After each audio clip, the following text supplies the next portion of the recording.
రికార్డులేవి శాశ్వతంగా నిలిచి ఉండవు. విజయాలెప్పుడూ ఒకచోట ఆగిపోవు. ఉన్న రికార్డులు బ్రేక్ అయిపోతాయి, కొత్త రికార్డులు పుట్టేస్తూ ఉంటాయి. బాహుబలి రికార్డ్ని పుష్ప బద్దలుగొట్టినట్టు రేపు మరో రికార్డ్ దాన్ని బ్రేక్ చేయొచ్చు.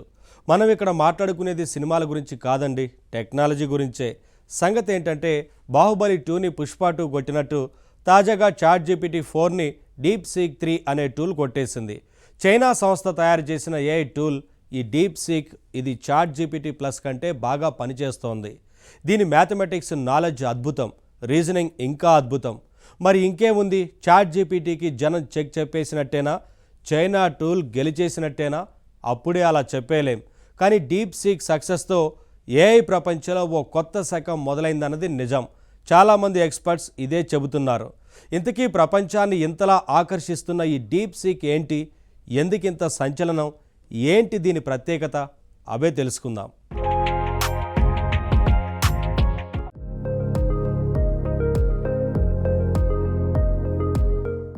తాడిని తన్నేవాడుంటే వాడి తలదన్నేవాడు ఉంటాడని ఒక సామెత.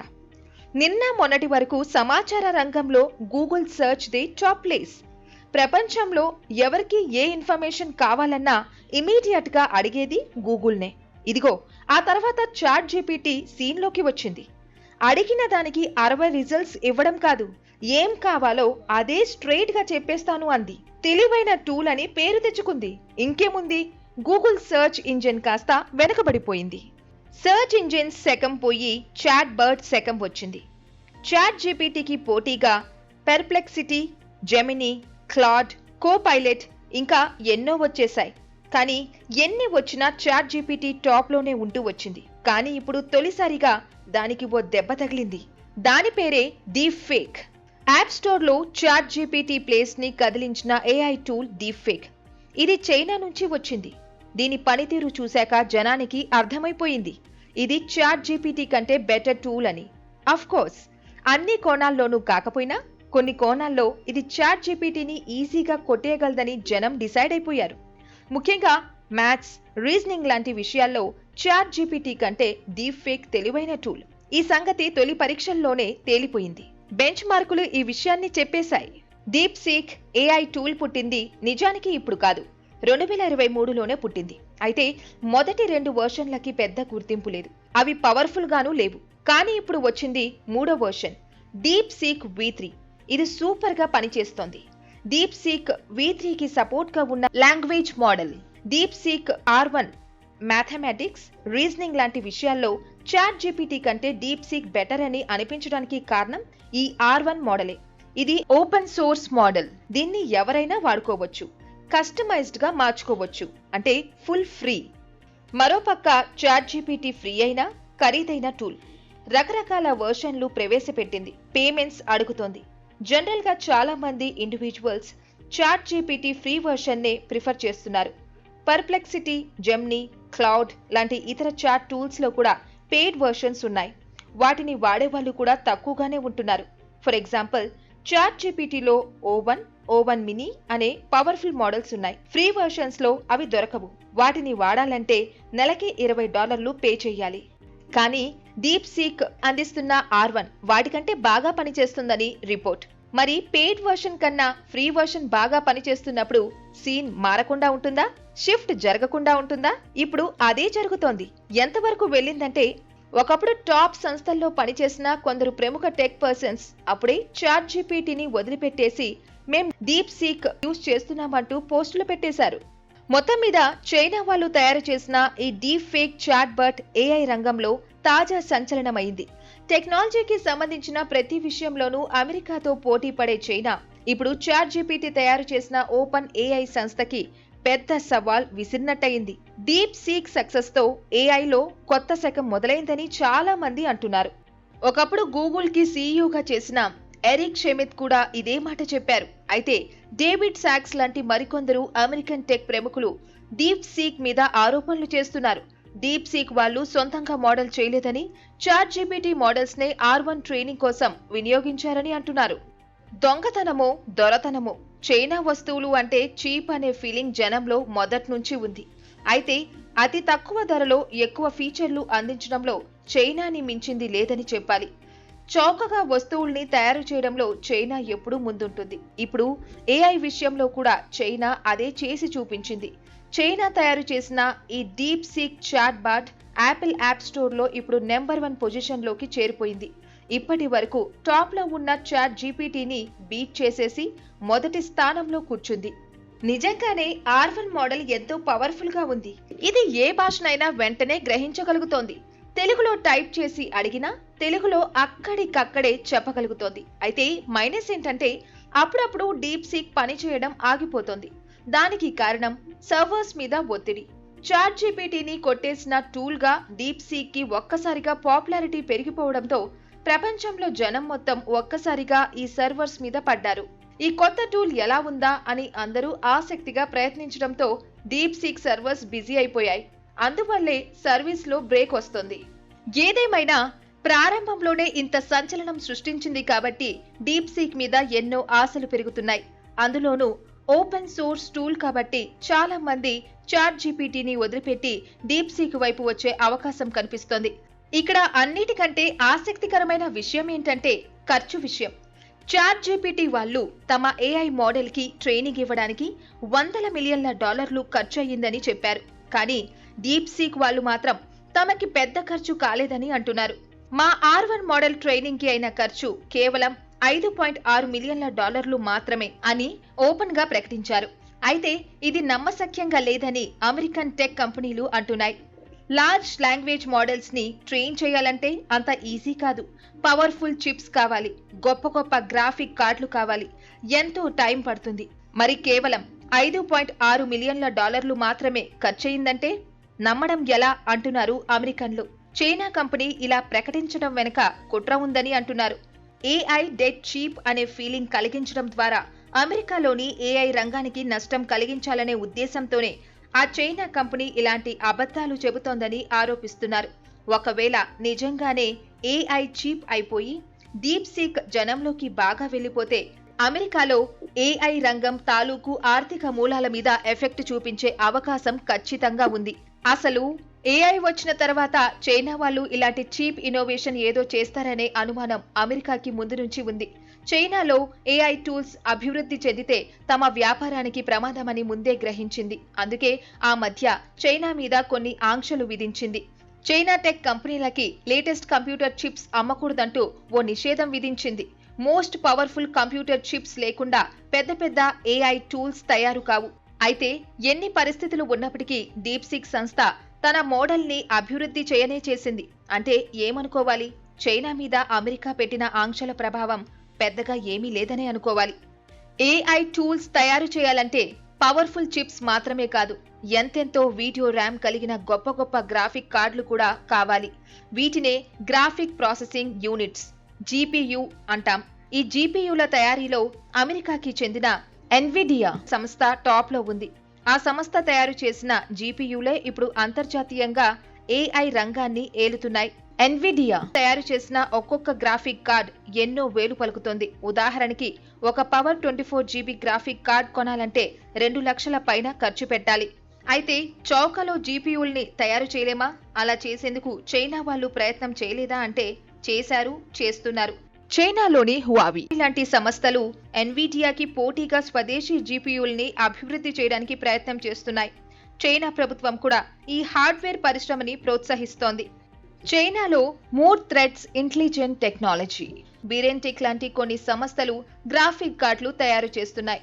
మూర్ థ్రెడ్స్ ఇంటెలిజెంట్ టెక్నాలజీని గతంలో ఎన్విడియా పనిచేసిన వ్యక్తి ప్రారంభించారు. ఇలాగే బిరెన్టెక్ అనే మరో చైనీస్ సంస్థ కూడా చైనాలో అధునాతనమైన జీపీయూలని అభివృద్ధి చేయడంలో కృషి చేస్తోంది. ఇవి గ్రాఫిక్ కార్డులని తక్కువ ధరలో చేస్తున్నాయి కానీ గొప్పగా తయారు చేయలేకపోతున్నాయి. క్వాలిటీలో ఎన్విడియాతో పోటీ పడలేకపోతున్నాయి. చైనా చిప్ మార్కెట్లో కూడా ఇప్పటికీ ఎన్విడియాదే అగ్రస్థానం. చైనాలో కూడా ఎన్విడియా 90% మార్కెట్ షేర్ కలిగి ఉంది. ఇప్పుడు సరే, మరి భవిష్యత్తులో చైనా సరికొత్త పవర్ఫుల్ జీపీయూలు తయారు చేస్తే అప్పుడు ప్రపంచంలో ఏఐ రంగం సీన్ మొత్తం మారిపోయే అవకాశం ఉంది. ఉదాహరణకి ఇటీవల చైనా కంపెనీ మూర్ థ్రెడ్స్ MTT S80 అనే ఒక మోడల్ జీపీయూని తయారు చేసింది. మొదట్లో అంత గొప్పగా లేదు గాని కొత్త డ్రైవర్ అప్డేషన్తో దాని పనితీరు మెరుగుపడింది. భవిష్యత్తులో తక్కువ ఖరీదులో జీపీయూలు తయారు కాగలవు అనే ఆశని కల్పించింది ఈ జీపీయూ. మొత్తం మీద జీపీయూ తయారీల్లోనూ, డీప్ సీక్ లాంటి ఏఐ చాట్బట్ల తయారీల్లోనూ చైనా మరింత అభివృద్ధి సాధించగలిగితే ఏఐ ప్రపంచమే మారిపోయే అవకాశం ఉంది. అప్పుడు ఏఐ టూల్స్, ఏఐ హార్డ్వేర్ అందరికీ చీప్గా అందుబాటులోకి వస్తాయి. అదే జరిగితే అమెరికాలోని ఏఐ బిజినెస్ కి అది పెద్ద ముప్పుగా మారవచ్చు. అందుకే ఇప్పుడు డీప్ సీక్ మీద అమెరికా గోలగోల చేస్తోంది. ఏఐ రంగంలో ఈ తాజా పోటీలో ఎవరు గెలుస్తారు? ఒకప్పుడు గూగుల్ని ఎవరూ జయించలేరు అని అనుకున్నారు. కానీ కొన్ని దశాబ్దాల తర్వాత చాట్ జీపీటీ దాన్ని పక్కకి నెట్టేసింది. కానీ కేవలం కొన్ని ఏళ్లలోనే డీప్ సీక్ వచ్చేసింది. చాట్ జీపీటీని గెలుస్తానంటోంది. ఏఐ రంగంలో స్పీడ్ ఎక్కువ, ఎవరిది పై చేయి అయినా విజయం ప్రభావం ఎక్కువ కాలం ఉండకపోవచ్చు. బాహుబలిని పుష్ప కొట్టినట్టు పుష్పాని మరెవరో కొట్టొచ్చు. చాట్ జీపీటీని డీప్ సీక్ కొట్టినట్టు మరో టూల్ దానిని దాటి వెళ్ళొచ్చు. ఈ పోటీలో విజేత ఎవరు అన్నది పెద్ద ముఖ్యం కాదు. సామాన్యుడు విజేత అవుతాడా అన్నదే ముఖ్యం.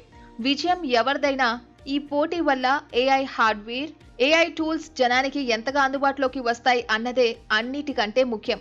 మీరు కొట్టుకు చావండి, నన్ను ఎంటర్టైన్ చేయండి అన్నట్టు పెద్ద పెద్ద కంపెనీలన్నీ ఎంతగా కొట్టుకున్నా సరే చివరికి నాకు లాభం కలిగితే అంతే చాలు అనుకుంటున్నాడు సామాన్యుడు.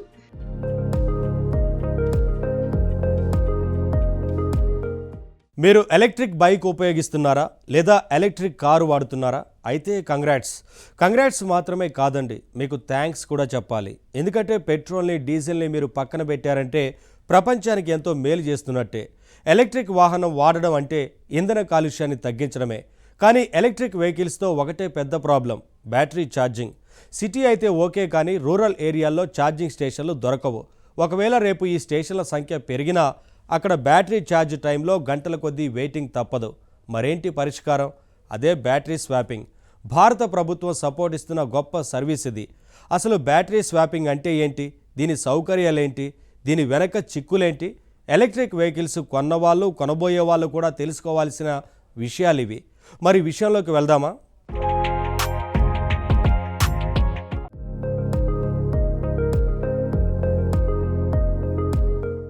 మీరు ఎలక్ట్రిక్ బైక్ మీద వెళుతున్నారు. అందులో బ్యాటరీ ఛార్జ్ అయిపోవస్తోంది. అప్పుడు మీరేం చేస్తారు? దగ్గరలో ఎక్కడైనా ఛార్జింగ్ స్టేషన్ ఉందేమో అని చూస్తారు.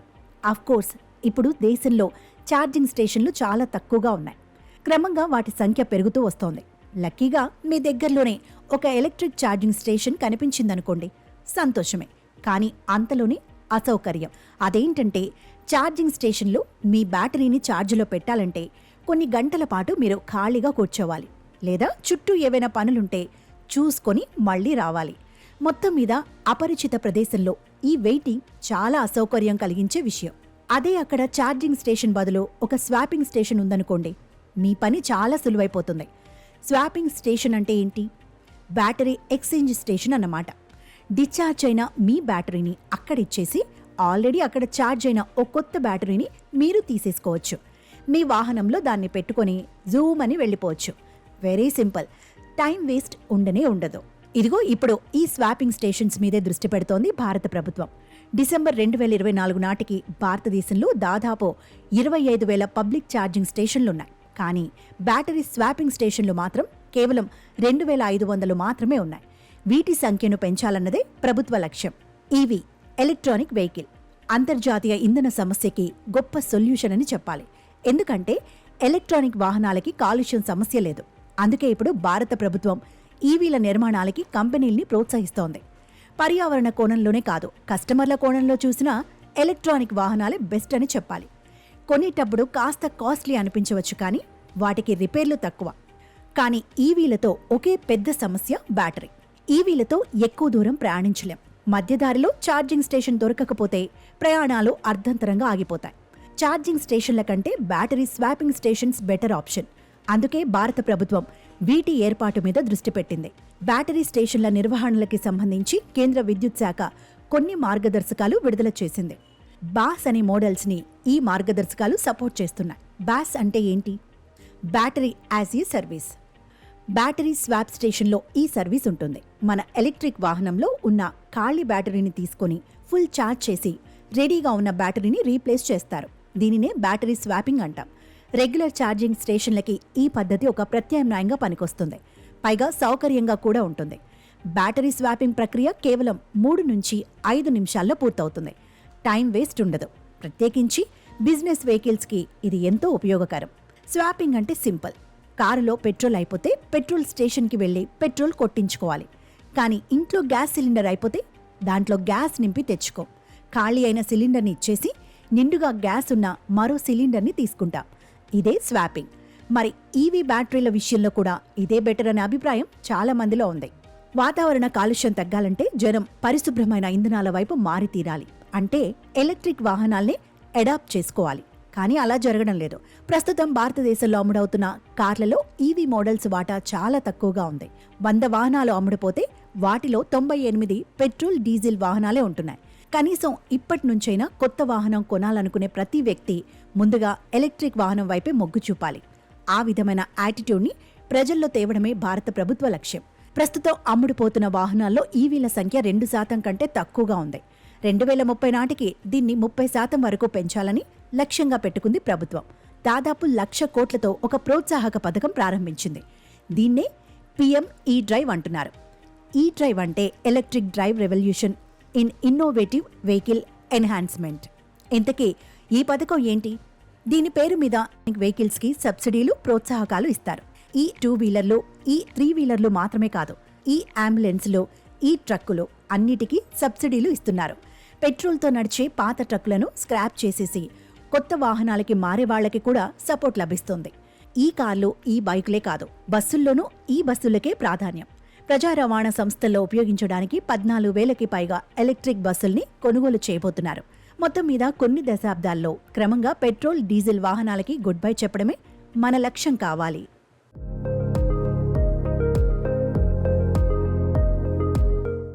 పెట్రోల్, డీజిల్ వాహనాల వల్ల పర్యావరణానికి చేటు. అందుకే క్రమంగా వాటికి గుడ్ బై చెప్పాలన్నది మన లక్ష్యం. లక్ష్యం మంచిదే, కానీ అది ఎంతవరకు సాధ్యం?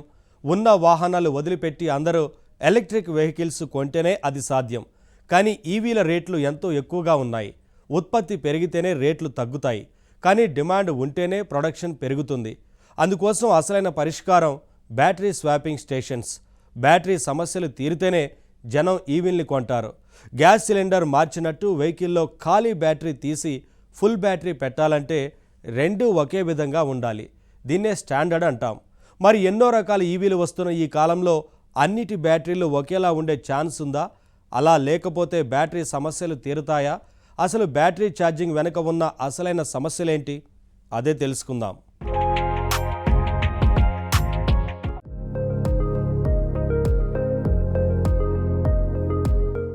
కంపెనీలు వేరైనా గ్యాస్ సిలిండర్ల సైజ్ మాత్రం ఒకటే. అందుకే ఖాళీ సిలిండర్ని కొత్త సిలిండర్తో రీప్లేస్ చేయగలుగుతున్నాం. టెక్నో రంగం విషయం తీసుకుంటే డీవీడీలు, పెన్ డ్రైవ్లు ఎన్నో తయారవుతాయి. కానీ కంపెనీ ఏదైనా డీవీడీ సైజ్ మారదు. యూఎస్బీ పోర్ట్ సైజ్ కూడా అలాగే ఉంటుంది. ఇదే స్టాండర్డ్ అంటే. ఎలక్ట్రిక్ వాహనం ఏ కంపెనీకి చెందిందైనప్పటికీ అందులో వాడే బ్యాటరీ సైజ్ ఒకేలా ఉంటే స్వాపింగ్ సాధ్యమవుతుంది. డీవీడీ, పెన్ డ్రైవ్ లాంటి మీడియా విషయంలో స్టాండర్డ్ సైజ్ మారకపోయినా మెమొరీలు వేరుగా ఉండొచ్చు. కానీ గ్యాస్ సిలిండర్ విషయమే తీసుకుంటే దాని సైజ్ మాత్రమే కాదు, లోపల ఉండే గ్యాస్ పరిమాణం కూడా సేమ్ ఉంటుంది. అందుకే సిలిండర్ విషయంలో స్వాపింగ్ సులువవుతోంది. మరి ఎలక్ట్రిక్ వాహనాల బ్యాటరీల విషయంలో కూడా సైజ్, కెపాసిటీ ఇవన్నీ సేమ్ ఒకే స్టాండర్డ్లో ఉండే అవకాశం ఉందా? యులు లాంటి కొన్ని సంస్థలు ఇప్పటికే బ్యాటరీ స్వాపింగ్ స్టేషన్లను ఏర్పాటు చేశాయి. కానీ అక్కడ తమ కంపెనీ సొంత మోడల్స్ తాలూకు బ్యాటరీల్ని మాత్రమే ఎక్స్చేంజ్ చేస్తారు. వేరే కంపెనీల వాహనాల బ్యాటరీల్ని వాళ్లు స్వాప్ చేయరు. నిజానికి బ్యాటరీ ఛార్జింగ్ స్టేషన్ కంటే బ్యాటరీ స్వాపింగ్ స్టేషన్ల నిర్మాణం చాలా ఖరీదైంది. ఇది ప్రభుత్వ, ప్రైవేట్ రంగాల సహకారం లేకుండా వీటిని నిర్మించలేం. అయితే ఖర్చు కంటే పెద్ద సమస్య స్టాండర్డైజేషన్.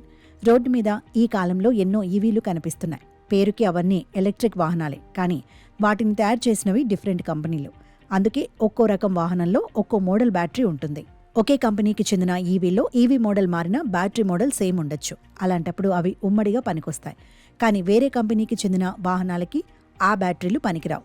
ఎందుకంటే ఒక్కో కంపెనీ బ్యాటరీని నిర్మించే విధానం ఒక్కోలా ఉంటుంది.